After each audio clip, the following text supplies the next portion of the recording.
Local 4 News begins right now with a breaking news alert. You're looking live right now where there is a heavy police presence in this wooded area in Oakland County.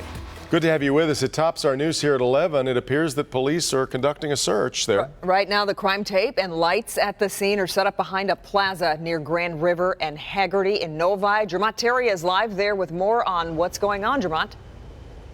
Yes, Kimberly, we are in the Pheasant Run Plaza, which is right off Grand River and Hagerty. And if you take a look over my shoulder, you can see that Novi Police, along with the fire department, they have a large area, an acre behind this plaza, blocked off, roped off. Now, police remaining very tight-lipped tonight on exactly what they're looking for in this wooded area. But we do know that this grassy area backs up to a creek.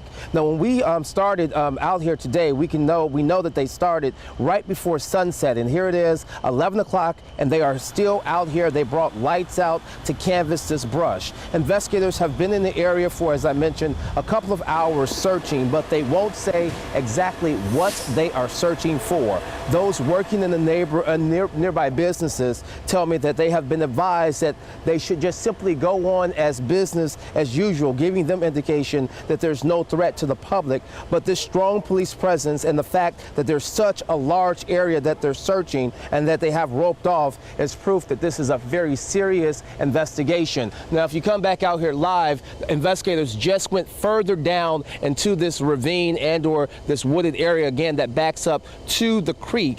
We are waiting for word from Novi Police to get an indication as to exactly what brought them out here. We do not want to speculate, but obviously several hours and counting, and they tell me that they will be out here at least until potentially 11:30 midnight for looking for whatever they are looking for. We'll stay on top of the story and have details on clickondetroit.com throughout the night. For now, reporting live in Novi, I'm Jermont Terry, Local 4. All right, Jermont. In fact, if they give us an indication of what this is all about, we'll have an update here before this newscast is out. Mr. Jermont mentioned keep close tabs on Click on Detroit and first thing tomorrow morning at 6 a.m. on Local 4 News Today, Saturday. All right, well, the storms that moved through earlier are long gone, but we've got some cooler air, and it's moving here. Brandon? And it's going to be a welcome change for some. Today, real steamy, and cold front came in, and that was the recipe for the big blow up in spots. And I think a lot of us will enjoy a cooler Saturday ahead. In the meantime, a quick little recap of Friday's storms. This was primarily wind damage, and we're talking about hail. A lot of reports here across Macomb County, including Mount Clemens, and then back into Oakland County. Up in Sandusky, 1-inch size hail. Harson's Island, a boathouse was knocked over by wind there. Also down in Taylor, 50-mile-an-hour winds earlier. But again, the cold front swept through, and you can see the numbers. At 9 o'clock, we were at 80, and we're already down into the upper 60s and low 70s across the area. A comfortable night ahead, and we're getting some pockets of clearing. Still a couple of showers out there. These are really fizzling, and obviously nothing crazy or severe to come, but we have enough clearing perhaps to see the Perseid meteors tonight. After midnight until about 5 or 6 in the morning, peaking meteor shower if you look northeast, but temperatures down to about 60 degrees. We'll talk about Saturday's numbers going down. Also a couple of drips and drops ahead. Okay, Brandon, it's been a downriver nightmare for decades, and now a way to make it less of a nuisance. Cameras are going to be going up at a number of train crossings where people have been getting stuck waiting for a train, sometimes as long as an hour. Yeah, frustrating. Mar McDonald is in Woodhaven with a look at the problem and the fix. Talk about serendipity. Take a look. Those cameras will go on poles so that you can see precisely this. You can't time it. You can't escape it, and you never know. We're going this way, so we're not too upset right now. When it will hit. I could sit here for anywhere up to a half hour to 40 minutes at times. It's just part of life if you're trying to get around Woodhaven. When you have a plan to go somewhere, if you get caught by that train, you're a half hour, 45 minutes behind. Which is why the city will be putting up cameras at King Allen and Van Horn roads at the railroad crossings. The whole idea is to have a live feed on the city's webpage you can see if you're going to get trapped before you ever commit to the route. The purpose of the cameras is simply to give people some help. We know it's not a fix. We know it doesn't solve the problem, but it should help the problem. Woodhaven police have no power to write these trains tickets either. A train would have to be stopped at a crossing for more than 6 hours before they could do anything. Those stopped are so aggravated, there is an entire Facebook page dedicated to getting stuck at the crossings. People actually look at their Facebook to see if people sitting at a train and go other ways. So what would be the permanent overall fix? Well, it would be an underpass. The problem is that underpass costs about $32 million. And so far the city hasn't come up with a grant or a ballot proposal that's willing to pay for it. We're in Woodhaven. I'm Mara McDonald, Local 4. For the second time this week, a Harper Woods police officer has been charged with drug use. Officer John Biernat faced a judge today accused of abusing cocaine and ecstasy. He has been suspended from the force. On Wednesday, former Harper Woods officer Michael Lynch was charged with stealing from the property room and with heroin possession. Safe to say they didn't see this coming. A fender bender turns into a robbery. It happened last month in a parking lot off Puritan in Northwest Detroit. Surveillance video shows an SUV hitting a tan Toyota. A man and a woman get out of that Toyota and rob the two people inside that SUV. The pair drives away in that Toyota, which should have damage to its passenger side. If you have any information, call Crime Stoppers at 1-800-SPEAK-UP. The Olympics have arrived in Oakland County. Tonight was the opening ceremony for the Michigan Senior Olympics in Rochester Hills.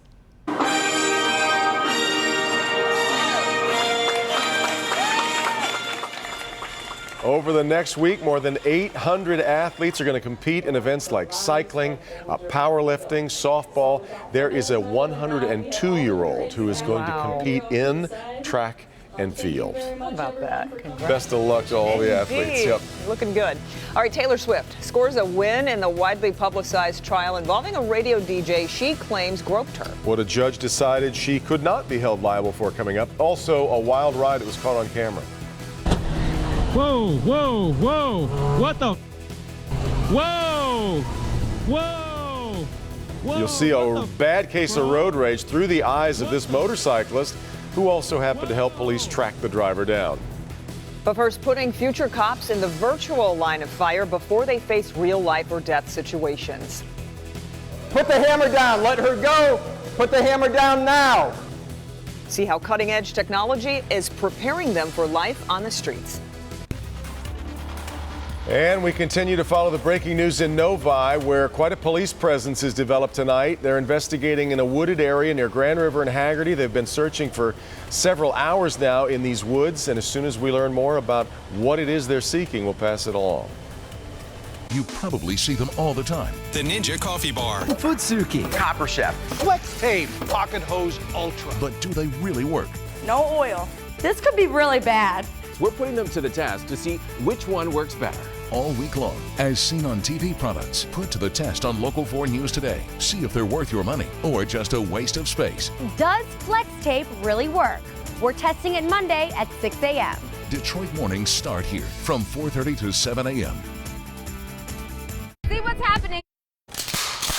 It is one of the few careers where in the course of the day you might have to choose whether someone lives or dies. And police officers will tell you the moments when they have to make a decision to shoot someone or not happen in a fraction of a second. Put the hammer down! Put the hammer down, let her go! And regardless of their decision, there is an intense investigation. Was that officer justified, or should they have intervened sooner? Stop! Stop! Step away from the gun. How do you train for something that happens that fast and yet the consequences of which last forever? Yeah, so difficult. As Nick Monticelli reports tonight, the training can be difficult, but it is evolving, and the latest technology offers the best training they've had yet. And that conversation, that shoot, don't shoot, or use of deadly force conversation is never going to go away, but it could be changing thanks to simulators and training scenarios like this brand new one at Macomb Community College. Drop the gun now! Drop the gun! Shots fired! Shots fired! Almost every time a police officer shoots someone, rightfully, there is incredible scrutiny. Turn around! Put your hands on your back! And many times, whether or not their actions were justified depends on if they feared for their safety or others. Cadets, this will be a skill builder. But how are they sure deadly force is appropriate? So to make sure the safety is off and ready to go. It all comes down to training, which is looking very different nowadays. All right, sir. Step out of your vehicle, retrieve your documents for me. Ken Novotny is one of the police cadets at the Macomb Community College Public Service Institute. Today, he and cadets Brenna Link and Jay Schwalik are using this new simulator with 180-degree views. Got openings left and right. Police, don't move! These views are important. They force the cadets early on to constantly scan their surroundings. There's so much I thought I knew, but absolutely did not. Watch the lockers left and right. Police, drop the gun! A good example is this scenario: active shooters inside a school. We would totally focus on this guy in the middle. And then this guy gets us. In fact, the simulator is so good, it's become a standard part of their curriculum. I'm not gonna lie, it wasn't the greatest, but my skills have improved. I can say that without a doubt. Sir, outside of the classroom now! The trainers put me through it, and even knowing it wasn't real, you still get startled. But you also realize how fast you can become a victim. It's really good for them to be faced with these different types of challenges and for them to understand the different types of threats that they're going to encounter when they're out there. John Calabresi is the director at this institute and says this training allows cadets to learn and make mistakes, which can also mean not reacting fast enough. For instance, two different examples: a domestic fight at a construction site, one with the lights on, one with them off. Put the hammer down! Put the hammer down, let her go! Put the hammer down now! Drop the hammer now! Come to me! Ma'am, come to me! A half-second hesitation means that woman did not survive. Even when there were situations that would not work out for them, they learned from it and they were excited by it and wanted to go again. Ray Maksud is the police academy director and says when they do go again, the scenario changes. Sir, drop the bag! Sometimes they get injured or don't survive. That's what this red wall means. But that will surely stick with them, becoming a bedrock of their training, which helps them make decisions. We went over rotational next. Decisions that cadets like Novotny, Link, or Schwalik will very soon be making once they leave the classroom and hit the streets. I'm much more comfortable being able to go out there. I know that I've had the training and the skills that I've needed to be able to make the right decision at the right time. At the Macomb Public Service Institute, Nick Monticelli, Local 4. Fascinating, and you have to believe that, of course, as virtual reality technology keeps getting better and better, so with this training will get more and more real for something that you really can't quite prepare for. Train for, exactly. Yeah. It's difficult. All right, here's a look at what Ben Bailey is working on for Monday night. It's been billed as a once-in-a-lifetime event. For the first time in nearly 100 years, a total solar eclipse will run across the entire continental United States. So why is a moment of darkness generating so much buzz? And even though there will be total darkness, is there still a potential danger to your eyes? Do you really need those silly glasses? Very short periods of intense light, measured in 10 seconds, can do damage to the central region of the retina. Monday at 11, everything you need to know to get ready for the solar eclipse, where to watch and how to watch safely. Join me as the excitement builds right here on Local 4. It's interesting. People are making these trips all over the country to be in the, and yet it's all going to be weather reliant. Exactly. Absolutely. And everybody's asking. I mean, we are 2 weeks away, or not quite, but we're getting close. And so there are chances of rain out in the Pacific Northwest where everything gets going, and down in the southeastern United States. But we trust that about as much as nothing at this point. You're honest. Too far out to worry. Exactly right. Yep. Don't alter your plans yet. Worry about those glasses. You got to. That's right. Get the Get right, the right ones. glasses. Yeah. Take a look at this storm pin, guys. This was a deluge in Washington Township, and also a great job of being in the garage on this one. Clean Deer, I think, was the storm pin name there, but you can see some hail also with the heavy rain coming down. Local 4 storm pins designed for this kind of event where we have severe weather around, want to sort of show people what is possibly coming your way. It's a free app under WDIV in your app store. Right now, our 4-zone temperatures, we are warmest out at Metro Airport in our Metro Zone 71. It's 68 comfortable degrees in Howell. Good evening in Lapeer. A rough afternoon and early evening up north where a line of showers and storms was training and pretty heavy stuff. 67 in Lapeer right now. Monroe at 69. Cold front is just right on top of us moving through. You can still see some showers firing out ahead of it over parts of southern Ontario and over Lake Erie here, but everything is starting to really calm down as far as any strength of these storms. Zero concerns, but cooler air coming in behind this cold front, and that means a comfortable sleeping night. 60 degrees, mostly dry, and we're hoping for some areas of clearing both tonight and tomorrow night. The Perseid meteor shower peaking, and if you look northeast, we do have a 3/4 full moon coming up soon here, and so that means it limits some of the visibility, but still 30 to 40 meteors per hour a possibility.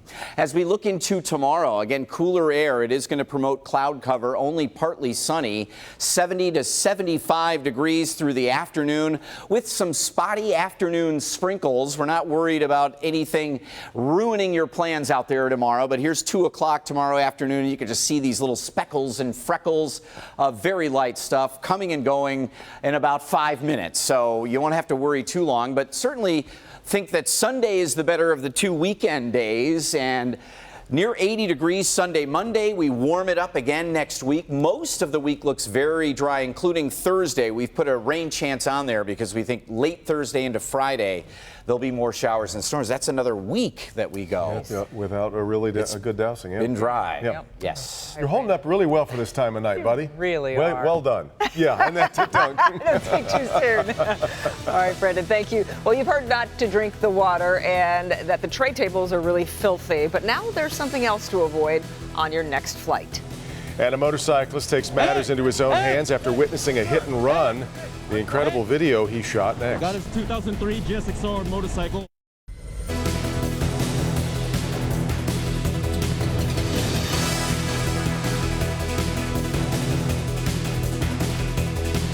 Hang on. A man is electrocuted after stepping on a bundle of live wires on Detroit's east side.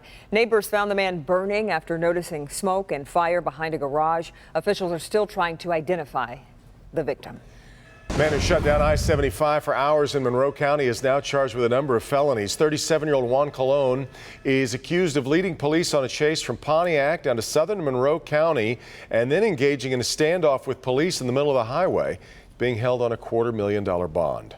A motorcyclist in Southern California not only witnessed a hit and run, he chased the driver down. He made sure his helmet camera was recording when he saw a black sedan weaving in and out of traffic. Whoa! Whoa! Whoa! What the bro? What the Whoa! Yeah. Then that driver takes off with the motorcyclist trailing him and calling 911. I'm following him from a safe distance of approximately 50 yards. Hit and run driver in San Bernardino next to Walmart. I followed him all the way here. He took off at the scene of the accident. I have it on video. And I was wrong. That's all I can say. I can't say no more. They can say what they want to say, but I was wrong and I should have pulled up. And I just planned it. Well, that driver, you hear him there. He admitted he was wrong and was also drunk, and he was arrested. A Colorado judge has thrown out a former DJ's lawsuit against Taylor Swift. The judge tossed the suit, saying David Mueller doesn't have enough evidence to prove Taylor Swift got him fired. The ex-DJ sued the singer after he was fired from his job when Swift accused him of groping her during this meet and greet. This was back in 2013. Mueller still has a case, though, against Swift's mother. That's still going on. And Taylor Swift's countersuit against Mueller still stands as well. You've heard that tray tables on airplanes are coated in bacteria. The air vents apparently are full of germs too. Not what I wanted to No. hear. Scientists recently swabbed those vents above each seat and found more bacteria than the toilet flush button. Don't be too alarmed, though. Experts say despite the bacteria lurking on planes, the chances of getting sick are the same as visiting a daycare or an office building. Does that make you feel better? Not at all. But they say to be safe, always wash your hands. Just gross.